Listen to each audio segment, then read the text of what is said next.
All right. Hi, everyone. Welcome to the TimingResearch.com crowd forecast news for October 14th, 2024. Uh, we're recording this in the morning because our friends at Wealth 365 are having the first day of their big event today. So, um, if you want to watch that live, you can do that and then watch this recording later. They have a ton of great education, great educators. So be sure to check that out, wealth365.com.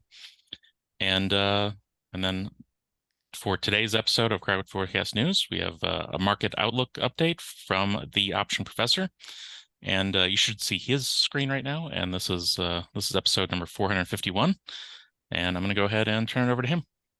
Okay, thank you, David, and welcome everybody here. Hope we're having a good Monday. Certainly, the market's having a good Monday, up very sharply here right on the opening. So, we're going to get into a lot of different things here today. I'm going to explain how I go about doing the options, and I'm also going to explain how I send out my options alert service to you every Sunday night and what's in that report so that you can get an idea of what the value might be to you. Quick background on myself. I'm Jim, the option professor, and I've been doing options for decades and decades and decades. So I've dedicated pretty much my career to the options area. And I have been doing seminars, webinars, and all types of events for the decades as well. So I've probably done over 800 or maybe 1,000 seminars in my career. And I've definitely educated thousands upon thousands of people on the uses and risks of options.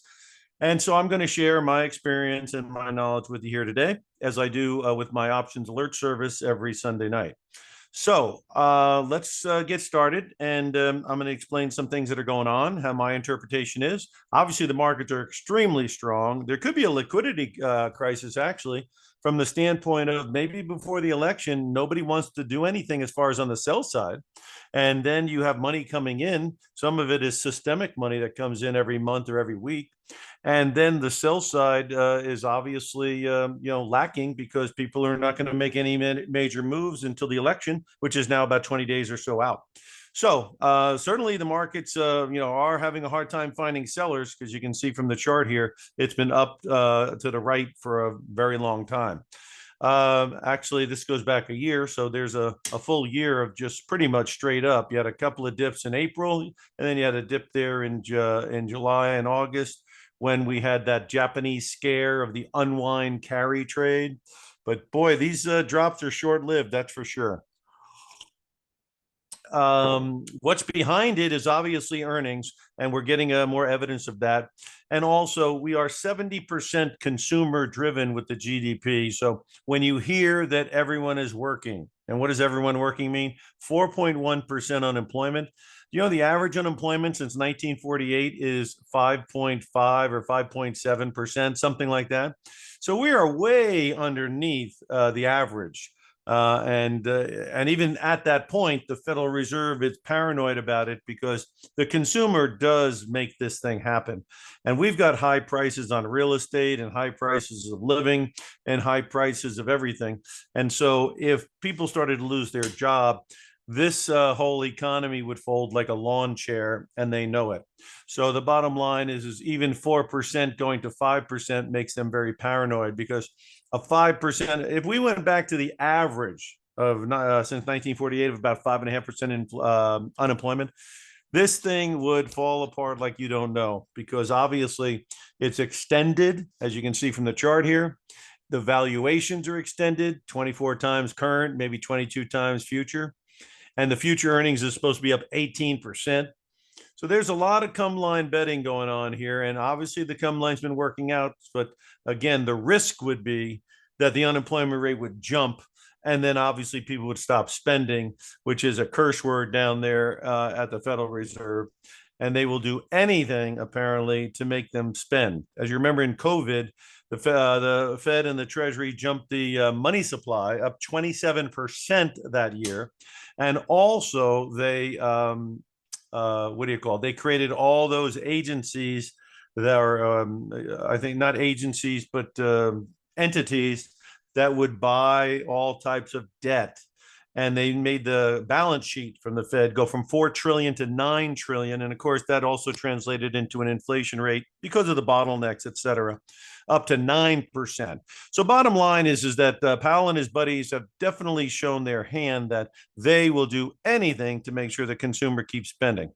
Include obviously giving anybody a credit card who can walk and chew gum. So the bottom line is that's the background: consumer spending. And as long as it lasts, and again, why wouldn't it last? Because people love to spend their money.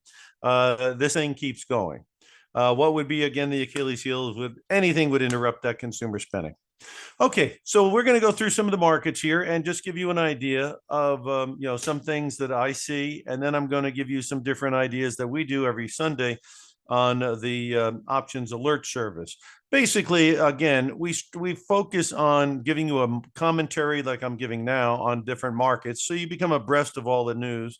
Also, we go over strangles, and strangles are where you and we're talking long strangles, where you buy a call and a put on the same stock with the same expiration date. And I'll give you some examples of what we've been doing on that and how they have been panning out pretty well. The other thing we bring is long-term ideas, and I have a list of long-term ideas. Long-term ideas mean, like on the strangles, we might only go out a month or so on the strangles and maybe tie it into a earnings announcement, some kind of event that's going to cause a lot of volatility, in our opinion. And of course, that's what strangles are all about on the long side. You're going to buy a call and a put. You have to obviously try to buy them when the premiums are right. You have to buy them before an event is going to happen, and you got to make sure your expiration date is going to encompass that event. So it's easier said than done, and I'm very proud on what I've been able to come up with for people. But that's one of the things. And then the other thing is a long-term idea. Give you an idea, like Palantir's down at $30 a share. That has a pretty bright future. Rather than buying a 1 month option, I might go out a year on it, sit on it, and then obviously if Palantir goes to 40 or better, you're going to have something to talk about. That's an example of what I'm talking about as far as long-term ideas. I'll give you some examples on that as well. But first, I'm going to go and give you a rundown of all the markets and see how I see them. Two things I believe in. I believe in the trend and I believe in momentum, and everything else really, I'm well aware of it after all the decades, all the technicals that I hear and the Elliott waves and the Fibonacci's. And Fibonacci's I find useful, but they generally come in to my moving averages anyway. But anyway, I look at everything, but I come up with basically the trend and the momentum. Momentum is key. What direction are you going in, and at what speed are you going? Right? I mean, that's the key, because a car that's going 60 already, has a chance of going 70 or 80, right? Because he's already going in that direction and he's already picking up that momentum, right? A relative strength, at 30 is not going to go to 80 overnight, 99 times out of 100. Likewise, if your engine is weakening and you're dropping your pressure and the valves are starting to go under a certain level, you're going to accelerate to the downside. So the momentum is very key to me to figure out where you are as far as strength or weakness, and also where you are as far as acceleration phase, which is where the big money's made. The big monies are made on the acceleration phases, which would mean accelerate to the upside or the downside. Okay, so let's take a look at where we are here, and I'll give you an idea. First, I always look at the 20-year graph. That gives me the big perspective. What does that tell you? If you're a man who fell to earth, the stock market is very, very, very high. How do you know that? Because that goes back 20 years. Does it look very high to you? Yes. Okay, now I look at the relative strength. Over here, I had relative strength in the 75 area, right? That was back in the last high point. And here I'm up here and I'm in the 73. So there's no big divergence. It's about the same. So there's nothing there telling you that the market is, weirdly weakening. I'll give you, for instance, you see here where we're up in the 80s on RSI, 87. When we made this high up here, we were only at 50. Well, we're at like 68. So that's a very weak RSI on a brand new high. And I'm not saying that caused it, but it certainly didn't help when COVID hit, when you had shall we say, a weakening high, a market that was running out of steam, volume, et cetera. And then, of course, that happens. Okay. All right. So anyway, that's where we are. Now, when I tell people there's going to be a reversion to the mean in 2025, what I'm saying is you see how far away we are from the moving averages? Okay. Just like we were up here far away, just like we were up here far away. They tend to gravitate back towards the averages. So that's called reversion to the mean. So when we're at almost 5,000 and somebody tells you we're going to go down to 3,600, you might think they're crazy. But what they're saying is something's going to occur to make it revert back to the mean. In this case, it was the Fed hiking interest rates, among other things. Okay. Now, up here, what's going to make it come back down here? Well, just think about it. Valuations are 24 times. That means everyone is counting on earnings being extremely robust next year. If for whatever reason there's something less than robust, that would be a reason to come down and revert back to the mean. So the story is not really that hard to understand, but it has not started yet. And you do not even think about that happening as long as everything's making new monthly highs. So what was last monthly high? I'll tell you, in the month of August, the high was 56.51. Then you had September's high of 57.65. And now October's high is 58.54, which is obviously happening today. So what does that mean? In other words, over here, you had to at least stop making monthly highs before it reverted to the mean. So my suggestion and my motto is going to be, I'm going to start thinking that we're going to revert to the mean possibly when we stop making new monthly highs. Does that make kind of sense to you guys? All right. So keep an eye on that. And then when it does start happening, remember what I said about the potential in 2025. Because what you don't want to do is if there's going to be a reversion back to the red line or the blue, you don't want to, not have done something to adjust your risk, right? And they're not going to be talking on TV about it coming down here until after it happens. So I'm trying to give you the heads up that this could happen, and the warning sign would start with stopping making new monthly highs, which the earliest this could happen is November. Obviously, because you just made a new high today. Okay, so now we swing to the 5-year graph. And we see on the 5-year graph, you have a high point here, and the RSI is in the what? 78 area. And then up here, RSI is at 64. Well, what happened then? That's a divergence, and that's how you get the reversion to the mean. And that's how I thought that would happen. Okay, now we're back up in their face, and where's the RSI is at 68. So it still hasn't taken out this number here. And so obviously that's why I tell people I'm still a little concerned about the momentum drying up a little bit.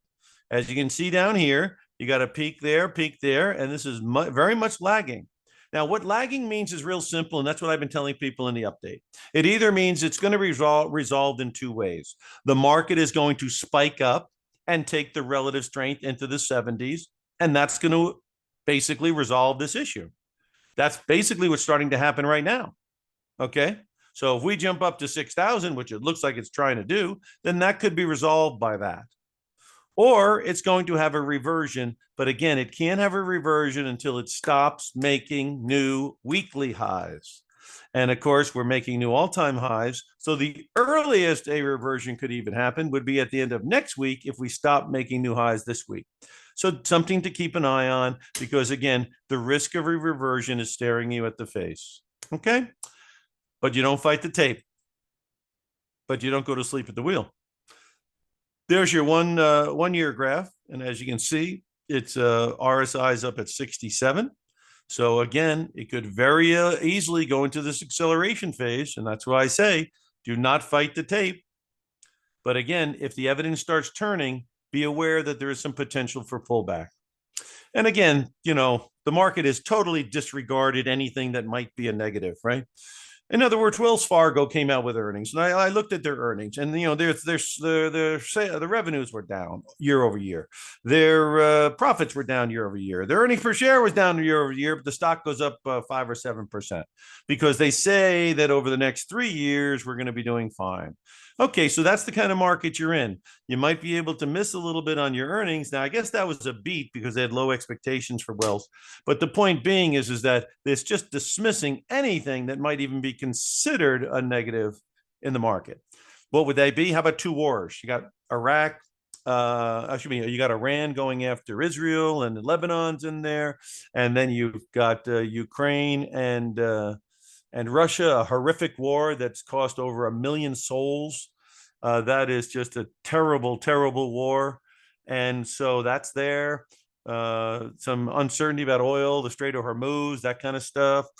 We have got obviously a national disaster in Florida. That's a nightmare for people down there. Big rebuild. And then, of course, you've got an election that, almost with certainty is going to end up in the courts, particularly if it ends up with a Democratic victory. I find it hard to believe that, Trump wouldn't shall we say, challenge it. And it's supposed to be hotly contested right to the end. So, that's a lot of uncertainty as well. And the scales are going back and forth on that. So there's quite a bit going on. And then you got the seasonal positivity, though, because, we're getting into November, December, where we got the holiday seasonality. We got that Santa Claus rally potential. And then, of course, we got the January effect coming after that. So there's a lot of upside potential here after we get through here. And again, October and September were supposed to be negative months. And boy, was that not the case this year. There's September right here for you. So again, and then of course there's a lot of things like the Psalm rule that's supposed to be like we're going to be going into recession if unemployment jumps a certain amount. A lot of historical comparisons may have to be thrown out the window, because when you take the balance sheet from the Fed from 4 trillion to 9 trillion, right?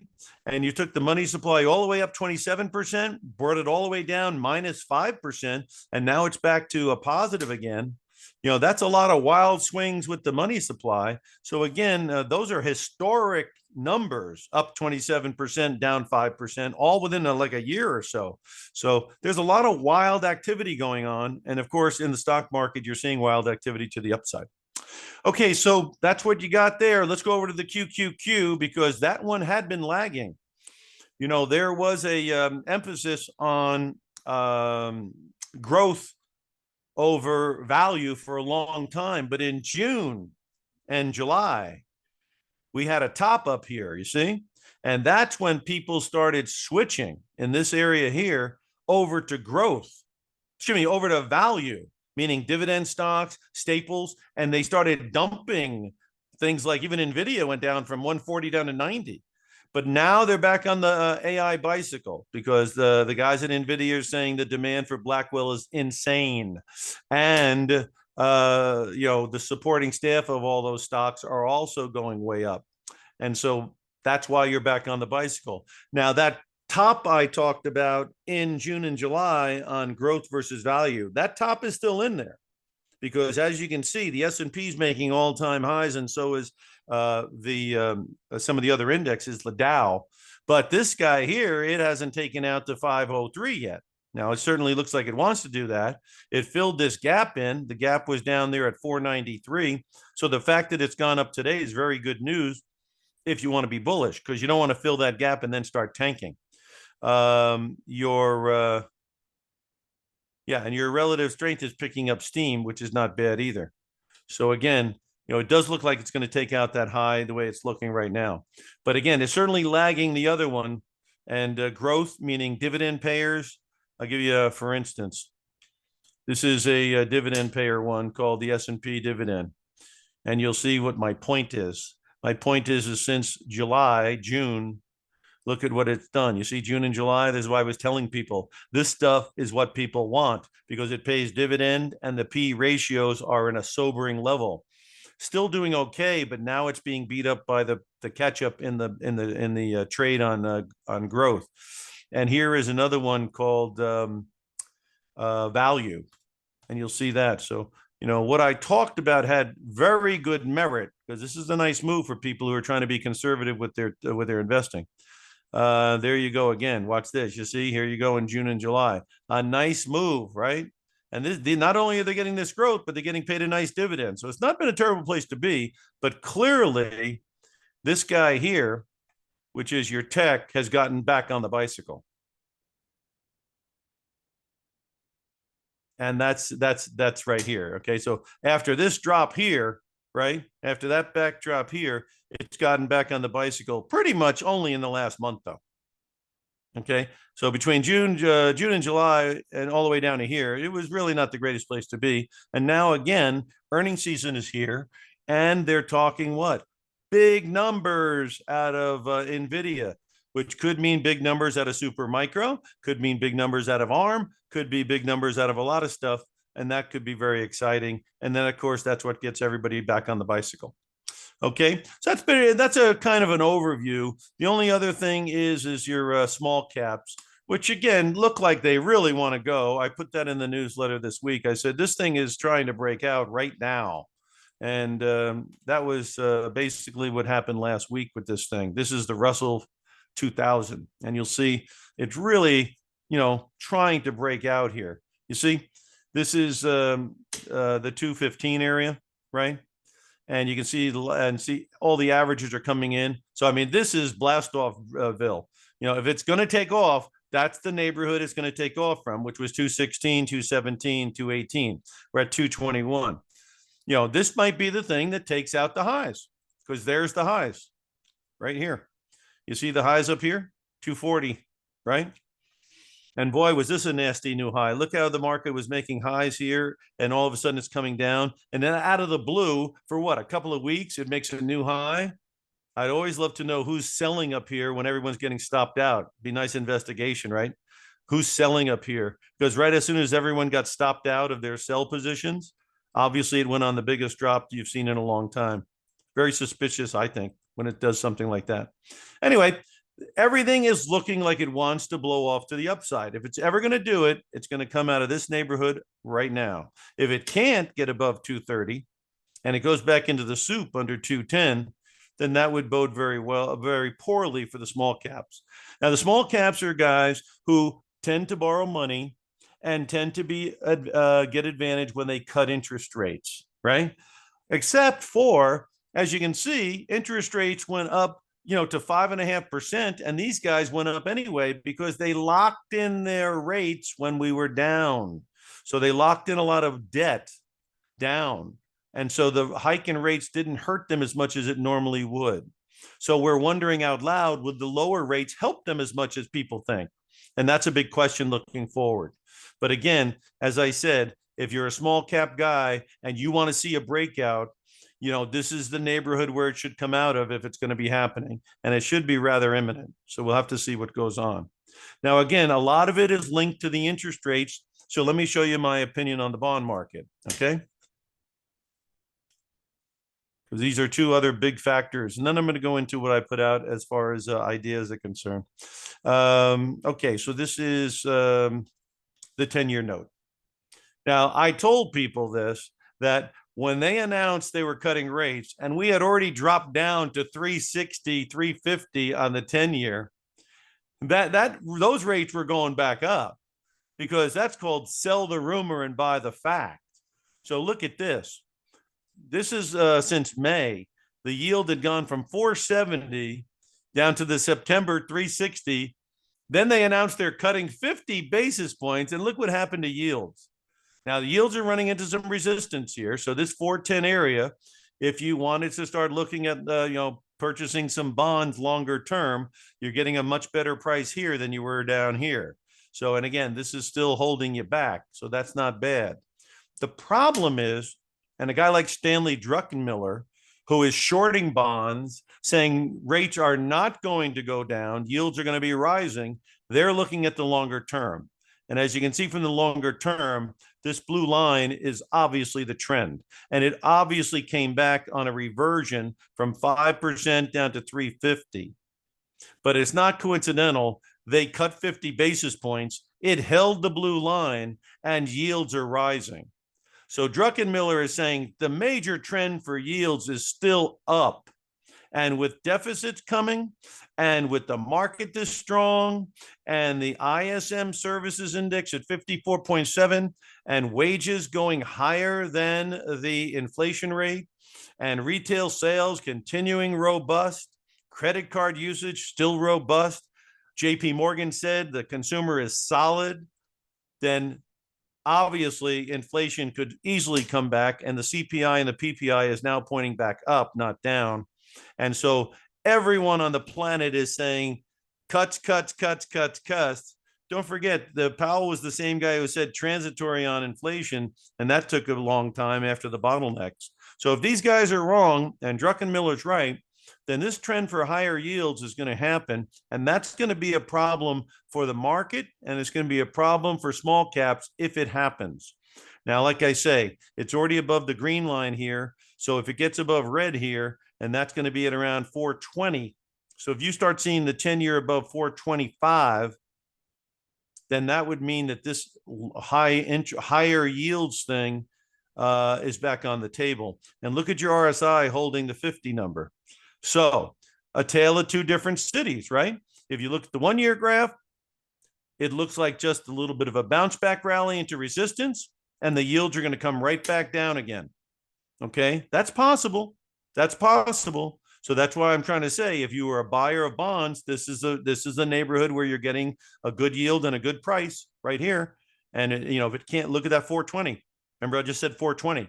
If you can't get above 420, yields may still come back down, and Druckenmiller will be wrong.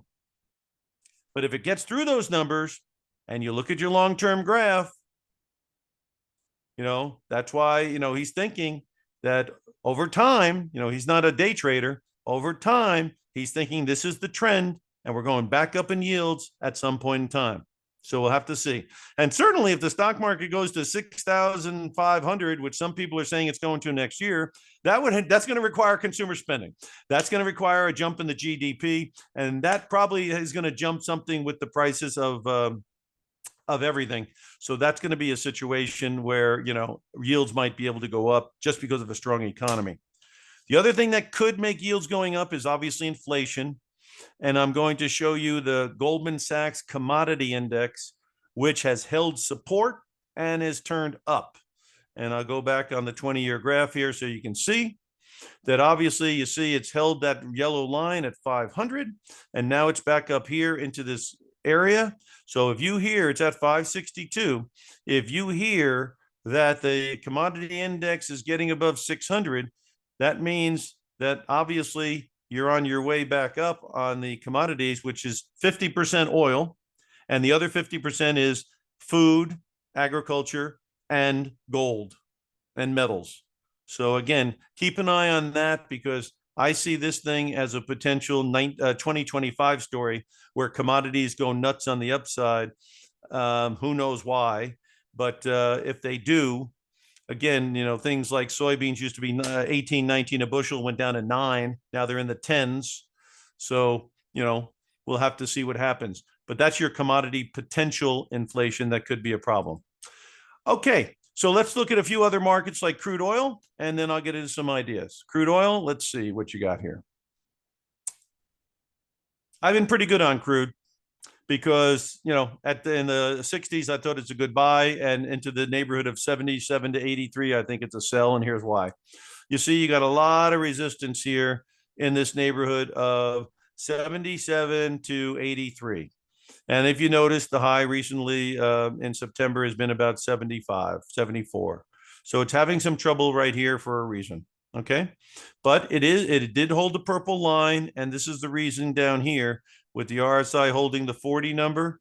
Okay, this is a neighborhood where it could be bottoming. As I said, if commodities are going to go up, then this thing is going to break 83, and you're going to have a big run up coming. It hasn't happened yet, but it's starting. 5-year graph on oil. Again, look at that neighborhood. That is a traffic jam. And you know what I think of traffic jams? They ultimately get resolved. So I think in 2025, you're going to break above 80 and go up here, or something's going to happen with having too much oil, because the U.S. has got so much national oil now, we're exporting it. I think we're the biggest exporter of oil, I think I heard. At any rate, so if you have a glut of oil going into 2025, then this thing breaks underneath these lows here at around what? What is these come in, starts breaking under 70 again and can't hold 65, then you've got a problem. And look at the RSI here, it does look kind of weak. So if it does start breaking down, then of course that could be very negative for oil. I don't think it'll stay in the middle the whole time though. I think it'll make a move one way or the other. And then on a short-term basis, you can see it had turned up a little bit here. You see, red line's turning straight up. So as long as it stays above 72 bucks, again, the trend looks like it's going pretty good. And you got green and blue turning. So again, if it can, now it's having trouble here at the 75 area and the 78 area, right? We said 77 to 83 is the resistance. So you can see that's the neighborhood that I've been telling people. If you can't get through here, it will fail. If you can't get through here, it will fail. If you can't get through here, up here, it will fail. So be careful, because again, the purple line and the gold are meeting right here. That number comes in at 74 bucks. So if it can stay above 75 bucks, then my case of it's going to take out 80 at some point in 2025 is going to get more and more true. Okay, so critical thing to keep an eye on, stay above 75. The longer you can do that, builds a nice case to blow out 80 sometime in 2025. Okay, and then of course it could happen a lot quicker if they have a real big skirmish over there in the oil country, right? And the supplies are interrupted. So be careful on that. As far as the gold is concerned, a lot of people own gold. And so let's take a look at gold. Okay, so I always look at the 20-year graph, see what the big picture looks like. And similar to stock, it's very high. How do you know it's very high? Because there's the moving averages and there's the price. You see, when it gets way above the moving average, it can revert to the mean. When it gets way above the moving average, revert to the mean. Way above it, revert to the mean. This thing hasn't been able to revert to anything. Okay. One of the reasons is why? Because you've got central banks printing money again. Everybody wants to ease money and credit. And look at the stock market. They're dropping interest rates with the stock market at almost 6,000. They're dropping interest rates when we got 4% unemployment. They're dropping interest rates when wages are rising faster than the inflation rate. They're cutting rates when we've got a 54.7 services index. Forget about the manufacturing thing. We're a service economy. As long as the restaurants are full, the planes are full, things are fine. Okay. Again, we we're not. This isn't Henry Ford and the Industrial Revolution here. We've already exported all that stuff overseas, as we all know. So at any rate, there's a risk to gold having a reversion. Has it stopped making new highs? Let's find out. The high in September was 26.83. The high so far this month is 26.70. Okay. Well, actually, it looks like it went higher than that here. Nope, that's what they're showing. How could it be down $10? Okay, at any rate, that's what they were showing here. Let's see if it looks different here. Yeah. Okay, so the high has been 26.83. Okay, so if we get through October and we don't take out 26.83, that would be your first indication that maybe gold's going to take a break because it stopped making new monthly highs, right? And weekly highs at some point. So you use that number as a key number, 26.83. Then, of course, again, pull back. This is where my support is. This is where I'm a believer in gold as long as it can stay above 25.54. So the trend's your friend. As you can see, the red line's been very nice to you, green as well, and blue. So the trend's up. Let's not kid ourselves. And it could blow off to 3,000 for all you know, right? But you have to respect the concept that it might have a reversion to the mean. Is the 1-year graph telling you anything? Okay, if you get underneath 26.62 and you stay under 26.62 for any length of time and get under 26.43 and 2600, then you can start making a case that what? That the 2700 number is the high and it will start coming down.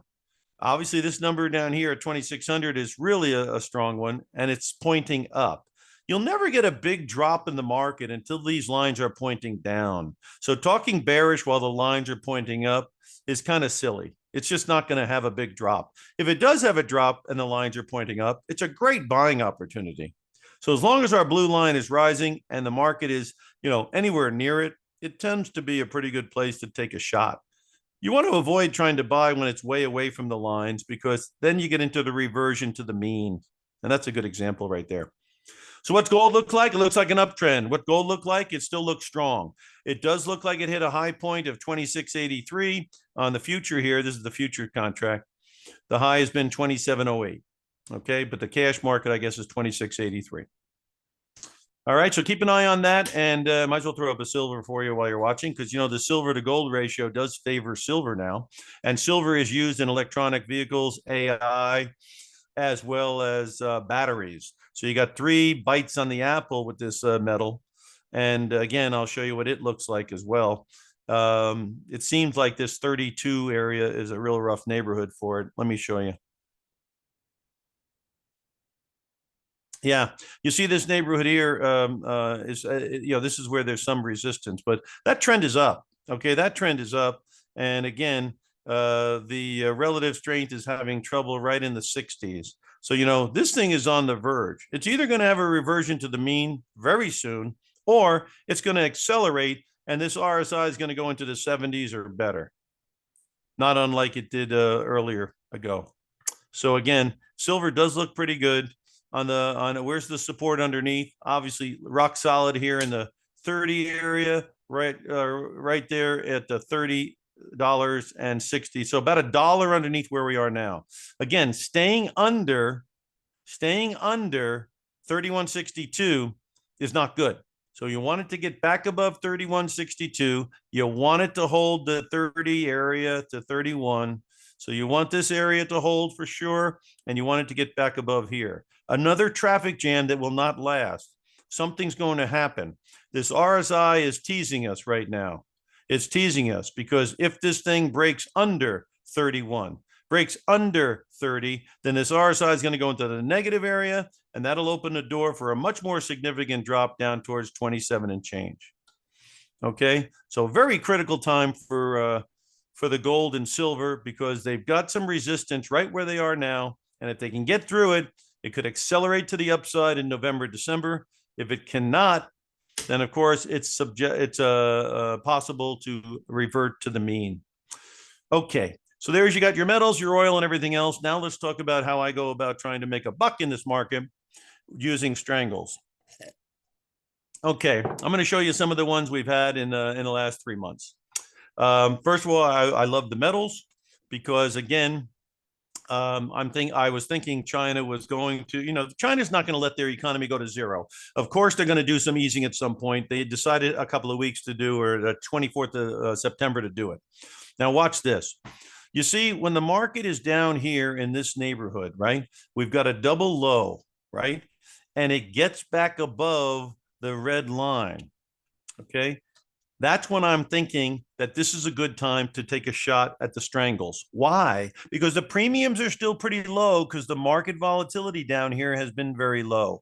So you can take a 41 call or a 42 call and a 40 put and go out a month. And maybe you buy the both of them for what? A limited risk of maybe like 250 bucks. Do you know what happens when it goes on a ride like this? That's like the 41 calls go up to $1,200 when it goes up like this, from 250 bucks to 1,200. Now, once it makes its move, you gotta get away from it because the premiums are too big. You can't play ball in Strangles after the fact. Okay, that's why people lose money with Strangles all the time. Because why? They buy things that have already happened, the premiums are big, and then the market gets choppy and you lose your money. Okay, so I know that after decades of doing it. So obviously, I don't want to do that. This is when I want to play ball down here. Okay, I'll give you another one. Alcoa aluminum. And on Alcoa aluminum, we were down in the 30 area. Watch this one. Now you see this one again, similar to copper, right? Double low here. Watch, I got 28 here and I got what? 42, 33. That's a divergence. That's telling me that things bottomed. So you take your shot. You buy the 30 call and the 26 put, and you do the strangle a month out, and maybe you put up a couple $100. This thing goes to 41. Your couple $100 goes to $1,000 because 30 and 40 is $10 to the money, and that's $1,000. So that's when you try to do your Strangles, and that's what I try to do week in and week out. So that's metals. Now we pop over to something like Intel. And like I say, they're not all going to work that great, but if you have a diversified portfolio of Strangles and they all fit the criteria that I'm talking about, I think you've got a reasonable opportunity to capture volatility on some of them And don't forget, you've got limited risk on them. So the ones you lose will have whatever they cost in premium. And the ones that go on big runs will go as far as they want to go. So here was another one where I thought, I'll be very honest, I thought it had a drop down here to 30, right? The blue line was kind of pointing up. And I thought that the earnings would come out reasonable because obviously the government's putting all money into this place. So I thought I did the 32 call and a 28 put for about 175 bucks, thinking we were going to go up towards 34, 36. Okay, they announced earnings and the darn thing goes down to 19, which means the put at 28 goes to $900. And I think it was about $50 to buy the darn thing. So again, if you can do a strangle when the premiums are reasonable and a news event is going to hit, I think it's a reasonable strategy. And in fact, it can be a very, very profitable one. And when you're wrong, your risk is limited. My idea on risk capital is it's supposed to be money that you're trying to be aggressive with that has a very large potential gain. And if you're wrong, you keep the limit on your risk capital. So I think this type of strategy is right up the alley of people who want to take a chance, would like to make a lot of money, and like to have limited risk when they do it if they're wrong. Not a bad idea. Okay, so for part of your risk capital. Okay, so anyway, that's a one like that. So again, we've gone from metals over to tech. I can show you another one from the last few months. One was Taiwan Semi. And this one is reversion to the mean. Again, I either like traffic jams or I like reversion to the mean. This one was reversion to the mean. This was back, back a couple of months back when we were at 190. I saw a divergence up here. Here your RSI was in the 70s and over here was in the 60s. So if you have market up here and the relative strength is weakening, I say it's running out of steam. Like a boxer, it's losing its legs. Once a boxer loses its legs, it's going down. So here to hedge, we did something like a 215 call in this idea, and we did a 180 put. Cost about 500 bucks. 500 bucks is a lot. Most of the stuff I look at are in the 200s. So 500 is a stretch, but I thought it was going to revert to the mean, at least to 170, which would make the 180 put worth $1,000, or come down here and then it would be worth $3,000 because 180 minus 150 is $3,000. Your risk is limited to 500 bucks. So if it stayed the same, you're going to lose money. If it went up but not very far, you would have lost money. If you get the reversion that I was hoping would happen and it did happen, and look at this, if you went a little further out in time, you could have made another $2,000 as it went way down here.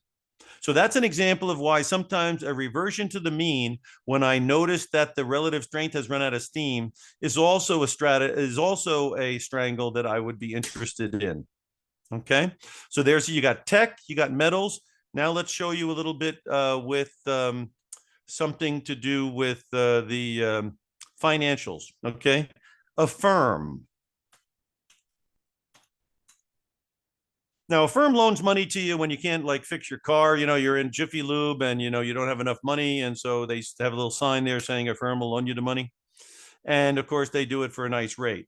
So obviously they're not loaning money generally to the creme de la creme, so that's risky to loan money to those people. But with a 4% unemployment rate, right, and a situation where they have enough to at least make the interest payment, this is not a bad business. And so I saw this thing making a turn down here in August, and and this was before earnings came out. So basically we took a shot on the idea at 27.50 on the call and 22 on the put. And then basically the total was around 377 bucks, call it 400 bucks. And as you can see, we went way up here and up here afterwards. And so that's how you kind of buy when the volatility is kind of low, and then get in front of a news report like their earnings, get into a business where you think these guys could be making a lot of money. And when you get an explosive move out, that's how you can make some money.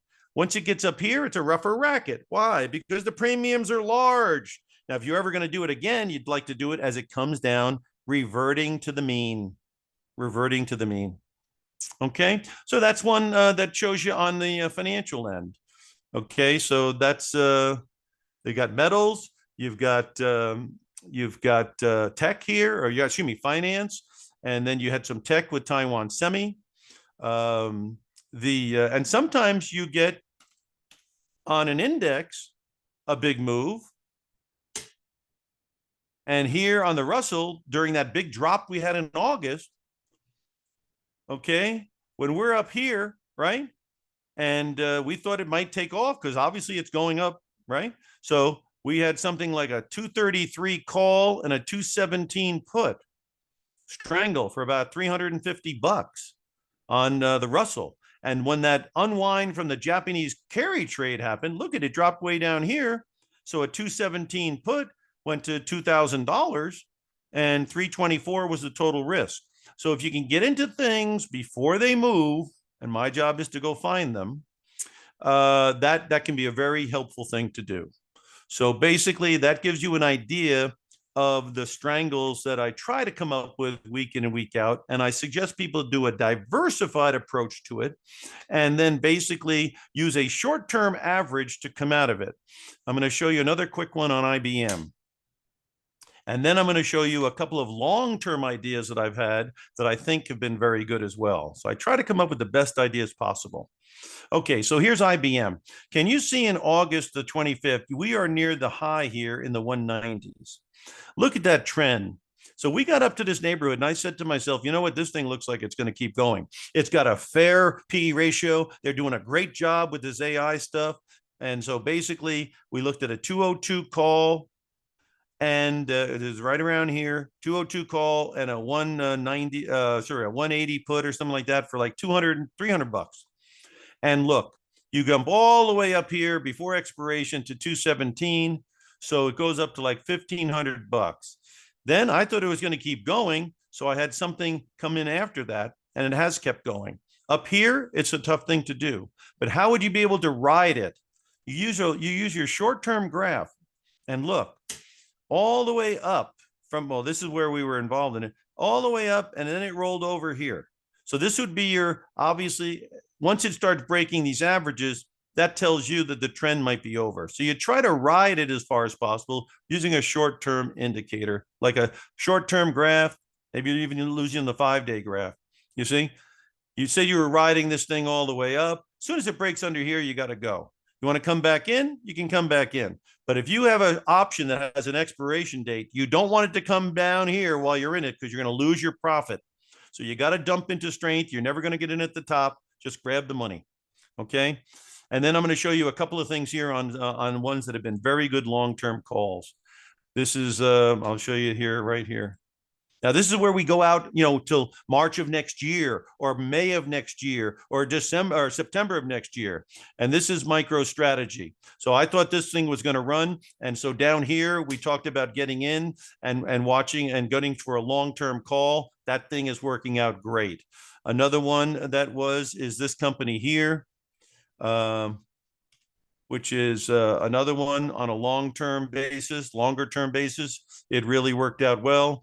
And this is, look at this guy, that's on its way. We also thought the Freeport McMoran on a longer term basis might be good. And then I'll show you the best one we had recently. And see, that one also had a nice run from this level. So a longer term area, put a call down here works.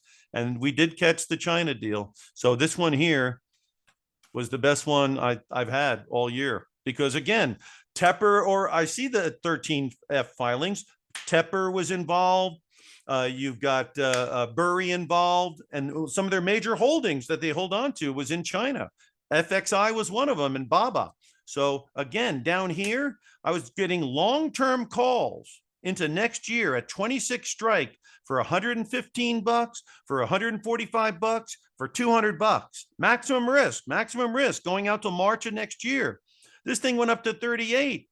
That means the 100 bucks went to 200 bucks went to 1,200 bucks almost. Okay. Sure, it's had a pullback, but you certainly had an opportunity to get out. And so that was one that really worked out well. So again, what I'd like to do now is I'd like to invite you to find out more about how my options alert works. And again, it's really inexpensive to start. We're giving $100 discount out on it. Here's all you got to do. You get what? It's normally 197. You can get started for 97 bucks. What do you get? You're going to get an options master class, 6 hours of education. So if you're not sharp on the options, it'll help you. And if you think you're sharp, I'm sure you'll get sharper after watching it. That's a free class. Then you get the alerts every Sunday night in your inbox. It'll have Strangles in there. It'll have a commentary on all the markets. And I think there's a lot of value that'll show up in that box. And then it's month to month. You try it out for a month. If you don't like it, boom, you unsubscribe and you're out $97. You walk away with information and a class. Also, you can contact me at optionprofessor@gmail.com. If you have any questions or if you have any challenges you want to talk about, you email me, I call you back, we discuss them, we try to see if we can help. Okay, so it's a good deal any way you slice it. Again, you get the class. Again, you get the alerts. You get the commentary. You pony up 97 lousy bucks, right? And if you don't like it after a month, you unsubscribe. And if any question comes up, you contact me and you're all set. So again, I've been doing this for decades. I feel like I'm bringing good value to you guys, good education, good information, and I'm here to help. If you're just starting out, I've been doing seminars for decades. I can explain options to you very clearly and slowly. I used to coach basketball between 6 years old and 14-year-olds. I know all about being patient. I know all about going slow so that the player can get it. Okay, so I'll help you if you're just starting out. And if you're experienced, I'm not going to toot my own horn. I went to the Options Institute in Chicago for training, and I've been doing it for decades. There could be a situation where I know a little bit more about it, and maybe some of my information can help the experienced guy enhance his results as well. So again, optionprofessor.com, OPTION, professor, PROFESSOR.com. You can go there and put your information in, or David will have something on the screen here that you can click, and that will be something that you can just click and get started right away. I just came out with new stuff on Sunday. So if you want to get this new stuff, you want to get your options class running, you want to put up 97 lousy bucks, just don't go out to dinner one night. You'll be fine. And then, of course, like I say, there is an unsubscribe button if it's not for you. But again, come and email me with any questions you have so I can help you. Don't just stay in the dark if you have a question. You're invited to contact me. Please do it. Okay. All right, guys, that's all I got for today. It's the top of the hour. I hope you're enjoying Wealth 365, and I hope you get a chance to check this out before you go. And again, I'm Jim, the Option Professor. I can't wait to talk to you guys. I can't wait to share what I got with you as well. Have a great day, good trading, and let's see how things pan out. Good day, everybody.